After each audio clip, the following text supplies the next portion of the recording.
يقول راجي رحمة الغفور دوما سليمان هو الجمزوري الحمد لله مصليا على محمد وآله ومن تلا وبعد هذا النظم للمريد في النون والتنوين والمدود سميته بتحفة الأطفال عن.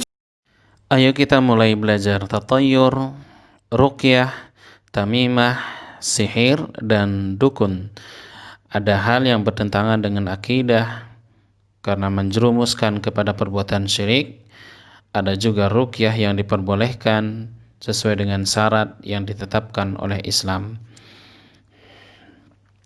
Yang pertama adalah tatayur. Kata ini berasal dari kata tuyur yang berarti burung. Karena dahulu orang Arab jahiliyah mengaitkan burung dengan kesialan yang akan didapatkan dalam perjalanan. Ketika orang Arab melakukan perjalanan, kemudian mereka mendapati persimpangan atau jalan yang membuat mereka bimbang apakah melalui jalan kanan ataukah melalui jalan kiri. Maka mereka bimbang, kemudian menunggu datangnya burung terbang ke arah mana. Ketika burung misalnya terbang ke arah kanan, maka mereka melanjutkan perjalanan dan menganggap itu sebagai tanda keberuntungan. Apabila berlawanan, maka mereka menganggap itu sebagai sebuah kesialan, maka mereka meninggalkan perjalanan itu. Ini sesuatu yang bertentangan dengan akidah bahwa ketika kita was-was, cemas, kita hanya berharap bertawakal kepada Allah, bukan benda yang diyakini membawa sial. Tatayur menurut istilah adalah menganggap sesuatu sebagai pertanda kesialan yang akan didapatkan. Hal ini termasuk dilarang dalam agama kita, karena itu mengurangi hak Allah, bahwa segala sesuatu terjadi atas kehendak Allah. Demikian pula dengan takdir buruk yang menimpa makhluk.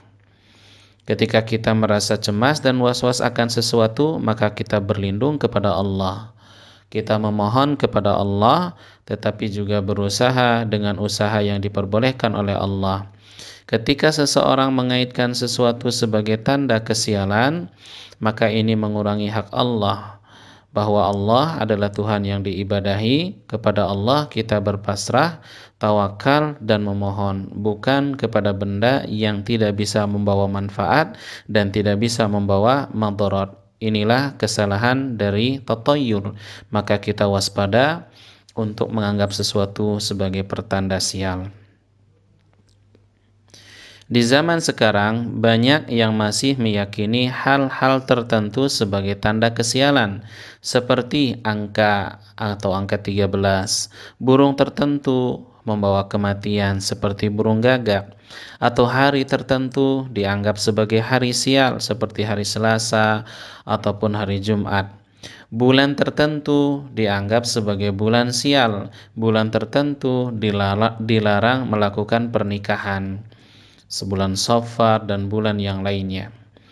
Nama-nama tertentu atau tempat tertentu sebagai pertanda sial. Ketika seorang pendaki mendapati pos pemberhentian di tengah gunung, mereka menganggap satu pos pemberhentian sebagai tempat yang angker, keramat, dan sering terjadi kecelakaan. Maka ini juga termasuk jenis dari tatayur. Atau yang lainnya, ketika seseorang mendengar ada satu jembatan atau jalan dianggap sebagai tempat yang sering terjadi kecelakaan karena banyak penunggu di situ, maka ini juga termasuk tatayur yang harus dijauhi. Atau ketika seseorang melewati satu jalan yang dianggap angker, kemudian harus mengucapkan kata permisi kepada jin atau penunggu, maka ini juga termasuk tatayur yang harus dijauhi. Itulah macam-macam tatayur yang harus kita hindari, dilarang di dalam Islam. Permasalahan berikutnya adalah ruqyah. Menurut istilah, ruqyah itu artinya doa-doa yang dipanjatkan kepada Allah untuk meminta kesembuhan atau terangkat dari bala dan sakit. baik yang disebabkan oleh sihir atau gangguan jin, santet, atau sakit yang lainnya, bisa diobati dengan cara ruqyah. Biasanya ruqyah ini diiringi dengan tiupan ke pasien atau mengusap-ngusapkan telapak tangan, seperti pada gambar yang terlihat. Ini adalah pengertian ruqyah. Kemudian ruqyah itu terbagi menjadi dua. Ruqyah syar'iyah adalah ruqyah dengan ayat-ayat Al-Quran atau dengan doa-doa dari hadis Nabi Sallallahu Alaihi Wasallam dengan menggunakan bahasa Arab. Jadi doa-doa, ayat-ayat, mantra-mantra ruqyah itu haruslah sesuatu dengan menggunakan bahasa Arab. Karena kalau dengan bahasa lain maka dicurigai bahwa itu adalah mantra-mantra yang biasa dibaca oleh dukun ketika mengobati pasien. Ruqyah itu juga adalah ruqyah syariah, boleh dengan menggunakan sarana seperti air, daun bidara, garam, buah kurma, dibacakan kepada pasien yang terkena gangguan jin atau penyakit lain. Hukum dari ruqyah ini diperbolehkan dengan tetap tawakal memohon kepada Allah Subhanahu wa taala. Memang ada dalam sebuah hadis yang secara zahir hadisnya menerangkan bahwa ada di antara golongan umat Nabi Muhammad sallallahu alaihi wasallam nanti 70.000 golongan, 70,000 min ummati yadkhulunal jannata biduni hisab bighairi hisab wala sabiqi adzabin. 70.000 golongan dari umat Nabi Muhammad sallallahu alaihi wasallam akan memasuki surga Allah tanpa hisab, tanpa siksa. Siapakah mereka? Apa yang dilakukan 70.000 golongan itu sehingga Allah memasukkan mereka ke dalam surga tanpa hisab? Humul ladzina la yastarqun. Mereka itulah orang-orang yang tidak meminta untuk diruqyah. Nah, di sini hadisnya seakan-akan menerangkan orang yang pernah meminta untuk diruqyah, dijampi dengan ayat Al-Quran, seakan-akan telah hilang kesempatannya untuk masuk ke dalam surga tanpa hisab. Ya, kelanjutan dari hadis itu, wala yaktawun, tidak juga berobat dengan api, dengan sesuatu yang panas. Wa 'alallahi yatawakkalun, dan hanya kepada Allah mereka tawakal. Maka di akhir hadis itu diterangkan hanya tawakal kepada Allah. Jadi ketika seseorang ruqyah, meminta untuk diruqyah, boleh yang meruqyah, boleh dia mendapatkan pahala karena menolong muslim yang lain yang sedang dalam kesulitan. Demikian pula dengan orang yang sedang diruqyah. Ya, dia juga mendapatkan pahala sebagai bentuk ikhtiar dan usahanya dalam mencari kesembuhan kepada Allah dengan sebab yang dibolehkan oleh Nabi Muhammad sallallahu alaihi wasallam.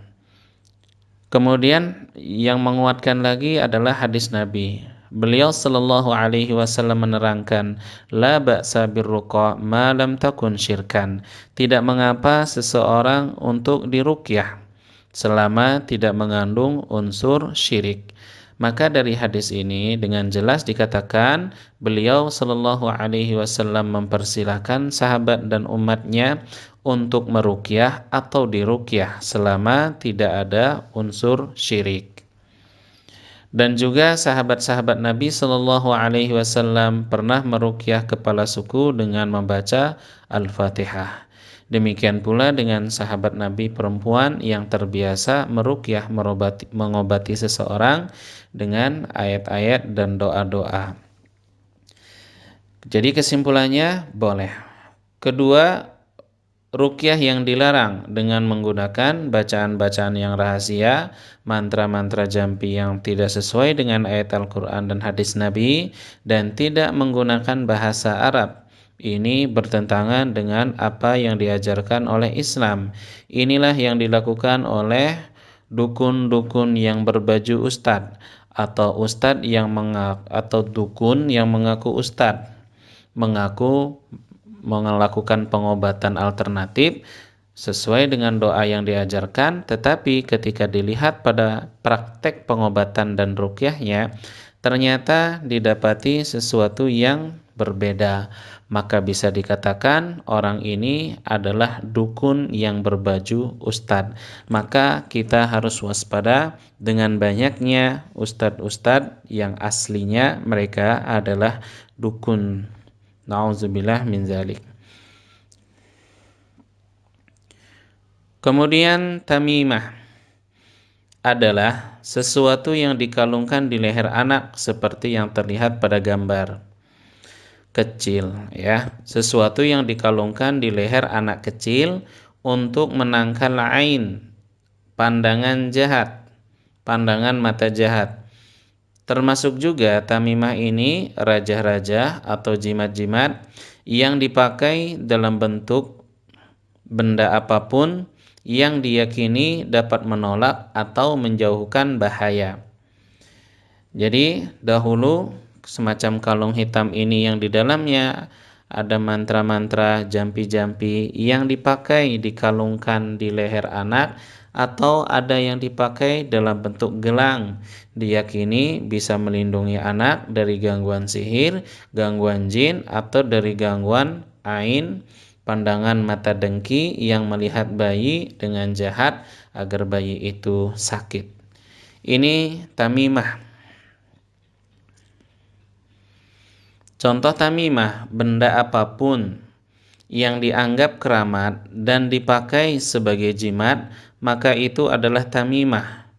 Seperti yang terlihat pada gambar ini, saya dapatkan di Google, baik cincin, kalung, sabuk, keris, batu akik, atau batu apapun, pedang-pedang, rajah-rajah yang berisi mantra-mantra, jimat, ataupun pelet.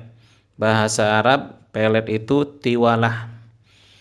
Wanita yang memakai kalung atau tiwalah agar dicintai suaminya. Itu bahasa Arab namanya tiwalah. Ini juga termasuk tamimah. Atau yang sering kita dengar, pebisnis, pengusaha, toko agar ramai usaha, ramai tokonya menggunakan penglaris. Atau susuk yang dipakai oleh wanita ataupun laki-laki, ditanamkan ke dalam tubuhnya, ada yang di kaki, ada yang di pipi, tentu di dalamnya ada jin. Saya sendiri pernah meruqyah orang yang memakai susuk, yang ternyata di dalam tubuhnya ada 10 jin bersemedi, menemani pelaku yang melakukan syirik kecil ini. Nauzubillah min dzalik. Apa hukum tamimah? Nabi Muhammad sallallahu alaihi wasallam memerintahkan sahabat yang memakai tamimah ketika beliau menjumpainya untuk melepaskannya, meninggalkan tamimah ini. Beliau menyinggung itu termasuk perbuatan yang dapat menjerumuskan pada kelemahan, lemah iman, dan juga kepada perbuatan syirik. Nabi sallallahu alaihi wasallam bersabda, "Man 'allaqa tamimatan faqad asyraka." Siapa yang menggantungkan tamimah, jimat, entah kalung, entah gelang, apapun itu diyakini sebagai jimat, diyakini dapat melindungi dari bahaya, maka perbuatan ini termasuk syirik. Kata Rasulullah, faqad asyraka, maka ia telah berbuat syirik. Mungkin perlu dirinci, apakah orang yang memakai jimat ini terjerumus ke dalam syirik besar ataukah syirik kecil? Karena pada video sebelumnya kita telah mempelajari macam-macam syirik, yaitu syirik besar dan syirik kecil.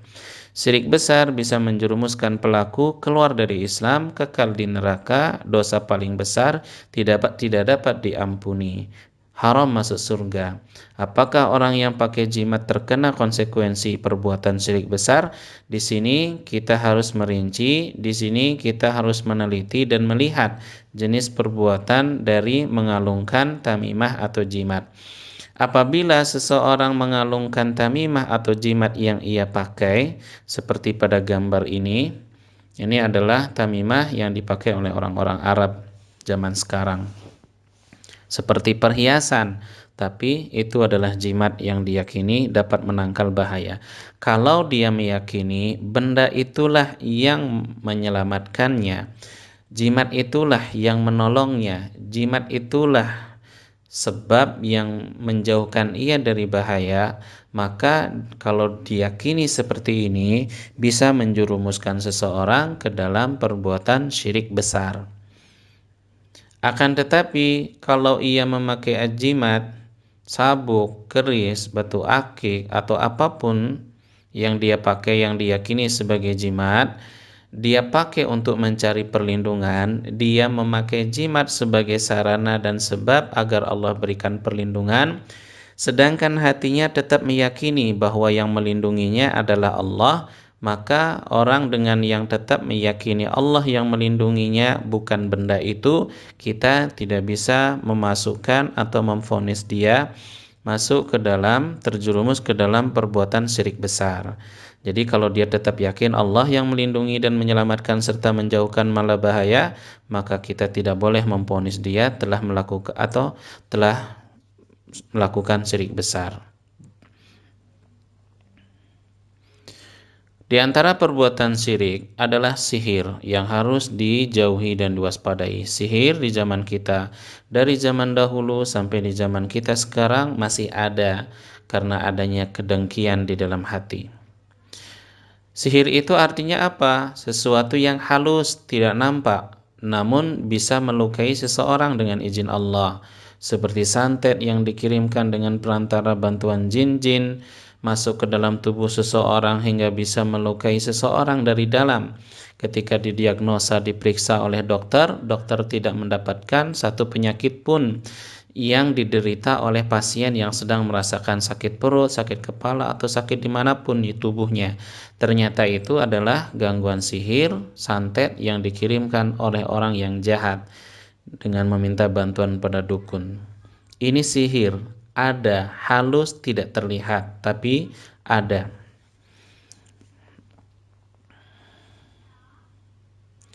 Apa hukuman bagi orang yang melakukan perbuatan sihir, penyihir, seperti dukun santet? Nabi Shallallahu Alaihi Wasallam tegas memberikan hukuman, haddus sahiri darbatun bisayfi. Hukuman bagi tukang sihir adalah dipenggal dengan pedang. Jadi orang yang telah terbukti melakukan perbuatan sihir, ritual santet, entah jatuh korban atau tidak ada korban dari perbuatan sihir santetnya itu, maka dia diancam dengan dipenggal kepalanya dan tidak dimintai taubat. Kalau orang yang meninggalkan sholat, hukumannya juga dibunuh, tetapi dia dimintai taubat terlebih dahulu. Berbeda dengan penyihir yang telah terbukti, ada saksi dan bukti kuat yang menguatkan perbuatan sihirnya, maka dia tidak diminta taubat, tetapi pengadilan Islam memvonis hukuman mati dengan dipenggal kepalanya. Begitu berat hukuman di dunia yang harus didapatkan oleh orang yang melakukan perbuatan sihir, maka hukuman di akhirat jauh lebih berat daripada hukuman yang Allah berikan di dunia. Na'udzubillah min dzalik. Kalau tadi adalah hukuman bagi penyihir, sekarang hukum mempelajari ilmu sihir. Hukum mempelajarinya untuk mendapatkan kekuatan atau diakui kekuatan dan kesaktiannya di tengah masyarakat atau di tengah para dukun, ini adalah ilmu yang haram untuk dipelajari karena di dalamnya ada unsur syirik besar. Segala macam ritual-ritual sihir itu semuanya memakai bantuan-bantuan dari syaitan dengan ritual-ritual, bacaan-bacaan, mantra-mantra, dan praktek yang mengajak kepada kekufuran. yang mengajak kepada kesyirikan. Jadi hukum mempelajarinya dengan niat itu adalah haram. Berbeda misalnya kalau ada seorang guru, ustadz, atau orang yang ingin mengenal sarana-sarana sihir dan tidak ada niat di dalam hatinya untuk mempelajari. Hanya ingin mengetahui keburukan dan kejahatan sihir. Bagaimana para penyihir melakukan perbuatan sihir. Apa saja yang mereka lakukan, sarana-sarana yang mereka pakai. Ini seperti polisi yang mengenali bagaimana pencuri masuk ke dalam rumah, tapi polisi tidak ada niat untuk mempelajari ilmu mencuri dengan tujuan untuk mencuri, tidak. Ini boleh untuk dilakukan. Mempelajari keburukan, mengenali satu keburukan, tujuannya agar terhindar dari keburukan. Doa-doa agar terlindung dari sihir. Ada begitu banyak ayat-ayat Al-Quran atau doa-doa dari Nabi Sallallahu Alaihi Wasallam yang dianjurkan untuk dibaca agar Allah melindungi kita dari gangguan jin, agar Allah melindungi kita dari gangguan sihir, gangguan dari orang-orang yang dengki dan benci dengan kita. Di antaranya membaca ayat kursi. Allahu la ilaha illa huwal hayyul qayyum. Membaca Al-Fatihah, membaca awal surat Al-Baqarah, Alif Lam Mim, Dzalikal Kitabu La Raib. Atau membaca surat Al-Kahfi, membaca ayat terakhir dari surat Al-Baqarah, atau yang paling mudah membaca 3 kul huwallahu ahad, kul a'udzu birabbil falaq, kul a'udzu birabbin nas. Ini adalah ayat-ayat yang kalau kita baca dan sambil memohon kepada Allah, insya Allah Allah akan jauhkan dan lindungi kita dari bahaya sihir. Kemudian yang terakhir pengertian kahin atau dukun, kahanah, perdukunan. Kahin, orang yang mengaku mengetahui perkara gaib seperti peramal nasib dengan meminta bantuan dari jin. Ini kahin. Bahasa kita menyebutnya dukun, apapun bentuk dan jenisnya. Tidak ada yang mengetahui perkara gaib kecuali Allah. Jin, syaitan tidak mengetahui nasib yang akan didapatkan manusia keesokan harinya. Ya, tidak ada yang mengetahui. Lantas kenapa ramalan yang diberikan peramal terkadang terjadi? Dahulu seton-seton, jin-jin itu naik saling bahu-membahu, naik ke atas langit, mencuri kabar berita dari obrolan para malaikat yang mendapatkan wahyu dari Jibril, yang mendapatkan wahyu dari Allah mengenai nasib, peristiwa, ataupun musibah yang akan terjadi di dunia. Dulu jin melakukan perbuatan itu, mencuri kabar berita dari langit. Akan tetapi ketika Nabi Muhammad Sallallahu Alaihi Wasallam diutus menjadi Rasul, Allah Ta'ala melindungi dan menjaga langit itu dengan perlindungan dari Allah berupa para malaikat dan panah-panah api atau meteor yang melempari syaitan naik ke langit untuk mencuri berita dari malaikat, dan berita itu disampaikan kepada dukun di dunia, disampaikan kepada para peramal. Syaitan atau jin-jin itu hanya mendapatkan satu berita atau satu kabar. Akan tetapi syaitan menyampaikan 100 kabar. Satu benar, 99 kabar dari syaitan adalah dusta. Ya, itu cara jin memberitahukan. Ada orang tiba-tiba menarik, mengambil tangan, meramal nasib seseorang lewat garis tangannya. Disebutkan nama ayahmu ini, rumahmu di sini. Ternyata benar apa yang dikatakan, itu adalah tipu daya agar kita percaya dengan omongan setelahnya. Dari mana dia tahu? Lewat bantuan jin dan syaitan yang menolongnya. Macam-macam dukun atau kahin. Yang pertama, rammal. Rammal ini dari kata ramlah, itu pasir, tanah. Dahulu jenis dukun yang mengaku bisa meramal nasib. Ya, dahulu orang Arab, dukun jahiliyah dahulu meramal nasib dengan pasir. Ada juga yang meramal nasib dengan media tulang. Ada juga yang dengan garis tangan. Ada juga yang melihat berbagai macam bentuk tubuh, ya. Bagaimana dengan membaca karakter seseorang melalui tulisan tangan atau melalui tanda tangan? Ini setelah diteliti dan dipelajari, ya, mempelajari karakter seseorang dengan mengenali tulisannya itu bukan termasuk romal atau dukun, karena itu murni penelitian manusia. Dari satu tangan, satu tulisan ke tulisan yang lain dicocokkan dengan karakter yang dimiliki penulisnya, ternyata benar. Ini bukan termasuk dukun, ya.